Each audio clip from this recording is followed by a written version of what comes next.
There is a state of emergency in the WNBA right now. Their only star, their cash cow, the only player capable of capturing interest from people who aren't identifying as they, them. Caitlin Clark is out for a minimum of 2 weeks and possibly longer with a quad strain. There wasn't any worry going on in the WNBA executive offices. If there was no worry, oh, people aren't going to turn off, oh, people are still going to show up. If that was the thought that they were having up there in WNBA La La Land, well, now might be the time to hit the panic button. There is a state of emergency in the WNBA right now. Their only star, their cash cow, the only player capable of capturing interest from people who aren't identifying as they them. Caitlin Clark is out for a minimum of 2 weeks and possibly longer with a quad strain. The WNBA just learned the harshest lesson in professional sports. You can't fake star power.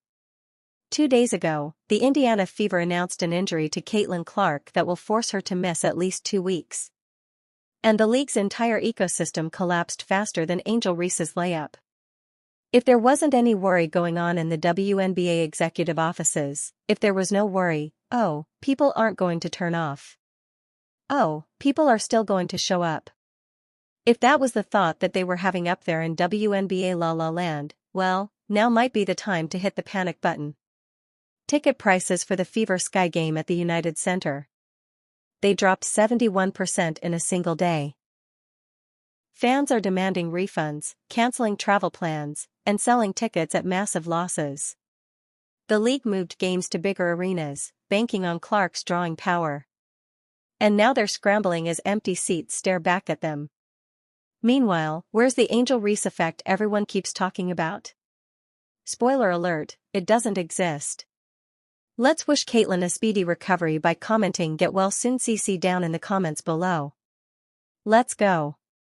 48 hours after news hits that Caitlin Clark is injured and she'll be missing 2 weeks, the market has responded and the market has told the WNBA, we don't want this. We want her, but we don't want this. You know what happened the moment news broke about Clark's injury? Fans started panic selling their tickets faster than Angel Reese throws bricks. The Chicago Sky had made what they thought was a brilliant business move, relocating their June 7th game against the Fever from their usual venue to the United Center, home of the Chicago Bulls. They expected massive crowds and premium pricing because everyone wanted to see Caitlin Clark play in person. The reality is at this point we don't know how much time Caitlin Clark is going to miss. If it were up to Uncle KC, Caitlin Clark would miss the remainder of the regular season. So jealous, entitled players in the WNBA can be reminded that no one is watching for them. No one is staying home on a Saturday afternoon to watch Natasha Cloud. Outside of Vladimir. No one's buying tickets to see Bob Gurrier. And no one, is paying to see Angel Reese attempt to play basketball. Within hours of the injury announcement, those dreams crashed harder than a wide-open Angel Reese layup. Ticket prices for that United Center game plummeted from $86 for entry-less seats down to just $25. That's a 71% drop in a single day.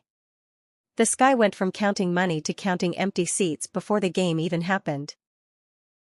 When it comes to the Chicago Sky game, the marquee matchup in the WNBA, like it or love it, rivalry or not, Chicago Sky, Indiana Fever, Angel Reese, Caitlin Clark, that is the marquee matchup in the WNBA. And those tickets are crashing just as well. From $86 48 hours ago to $25. And by the time June 7th rolls around, it might cost you a bag of Skittles and some ladies' potato chips to get in there. Real fans were making tough decisions that revealed the truth about Clark's impact.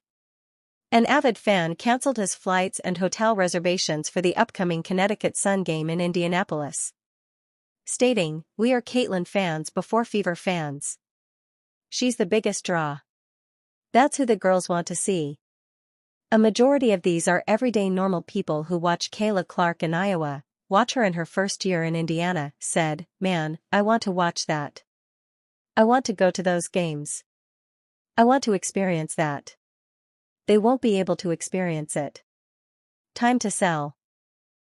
Families that are going to be driving a state over, 2 states over, commuting 4 hours, getting a hotel room, paying for parking, paying for this, they're not doing that anymore. People from flying across the pond. They're not flying across the pond to watch the Indiana Fever. Stop it, WNBA. They're flying across the pond to watch CC22. The Washington Mystics faced the exact same nightmare scenario. They had moved their Fever matchup to the larger CFG Bank Arena in Baltimore, betting big on Clark's drawing power to fill those extra seats.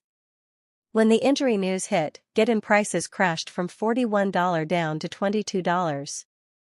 A 47% decrease that left the Mystics staring at a financial disaster. Indiana Fever ticket prices to games over the next 2 weeks have dropped 42% since Caitlin Clark's injury announcement, an average ticket price of $137 all the way down to $80. People are selling their tickets. Definitely can't get face value. So what do? They just continue to lower and lower and lower and lower and lower the price. This isn't all resellers, folks. Hate to break it to you. A majority of these are everyday normal people. TickPick data revealed the brutal scope of this collapse. Average ticket prices for the 4 games Clark was expected to miss dropped from $137 to $80 across the board. This wasn't some minor market adjustment or seasonal fluctuation. Teams that had gambled on Clark's popularity were now facing half-empty arenas and angry season ticket holders demanding their money back. This complete market meltdown exposed something the WNBA didn't want to admit. Their recent success story depends almost entirely on one player. The financial damage was immediate and measurable, proving that Clark isn't just another talented player or rising star. She's the entire show. The reason casual fans buy tickets and plan weekend trips around basketball games. Angel Reese under pressure. When you think about it, there have been so many classic songs written about the WNBA dump. Obviously, Under Pressure by Queen and David Bowie, which directly applies to what Angel Reese and her colleagues are going through right now. An immense amount of pressure to carry this dump of a league while Caitlin Clark recovers from a quad strain. Meanwhile, Chicago Sky fans were probably scratching their heads wondering why their own supposed superstar couldn't generate even a fraction of this excitement. Angel Reese's presence has never caused ticket prices to surge, travel plans to change, or arenas to relocate games to bigger venues. The contrast couldn't be more obvious when one player's injury triggers a league-wide economic crisis, while another player's best games barely register on the public radar. The television ratings tell a story that should make every other WNBA player deeply uncomfortable. During the 2024 season, Clark was responsible for 26.5% of the entire WNBA's activity across attendance, merchandise, and TV ratings combined. That's one player carrying more than a quarter of the league's total impact. But the viewing numbers reveal an even more devastating reality for anyone who thought other players could match her drawing power. With Caitlin Clark injured, the WNBA will be reliant on their other stars to carry the league. I'm not just talking about ratings. I'm not just talking about attendance. The WNBA will be reliant on their other stars to maintain the interest of the mainstream. With Angel Reese being the only player with mainstream name recognition, most of the pressure it is going to be on her to perform. And we have plenty of evidence that proves Angel Reese is not qualified to carry the lead. Of the 23 WNBA games that reached at least 1 million viewers this season, guess how many featured Clark? 20 out of 23. Let that sink in for a moment. Without Clark on the court, the league struggles to hit viewership numbers that she delivers consistently just by showing up and playing basketball. The average viewership for games featuring Clark was 178 million viewers compared to just 394,000 for all other WNBA games. That's not a small gap. That's a chasm. People might be saying, oh, well, the teams aren't really going to suffer. They already sold the tickets. No. You don't understand. If the Chicago Sky moved into the United Center and let's say resale-wise they sold all 19,000. Well, when only 9 to 10,000 show up, they're losing merchandise sales. They're losing food sales. They're losing beverage sales. They're losing big. They took a big gamble to get into that arena, and they're losing big because it's not going to be full and those people aren't going to be buying things there. Teams that scheduled nationally televised games around fever matchups were now facing the reality of dramatically lower ratings without their guaranteed audience magnet. ESPN and other networks had built their entire WNBA programming strategy around Clark's ability to deliver viewers. 41 out of 44 Indiana Fever games will be broadcast on national TV in 2025, the highest number for any team in the league. Networks structured their schedules and promotional efforts around the expectation that Clark's presence would consistently deliver high viewership numbers. The 3 games that managed to hit 1 million viewers without Clark, they were playoff games and season openers with massive promotional pushes behind them.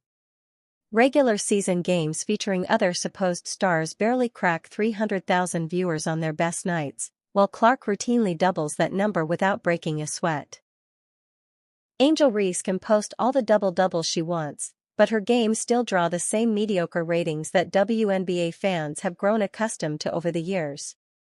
2 weeks ago, last year, if you wanted to get a glimpse of Caitlin Clark, try to get that autograph, it would have cost you $300 to get in the building. It would have cost you $200 to get in the building, $500 to get in the building, and then you got to fight to get close enough. Now you have a pretty good opportunity. $25 to get in the building. Let me make my way down 'cause nobody's going to be there.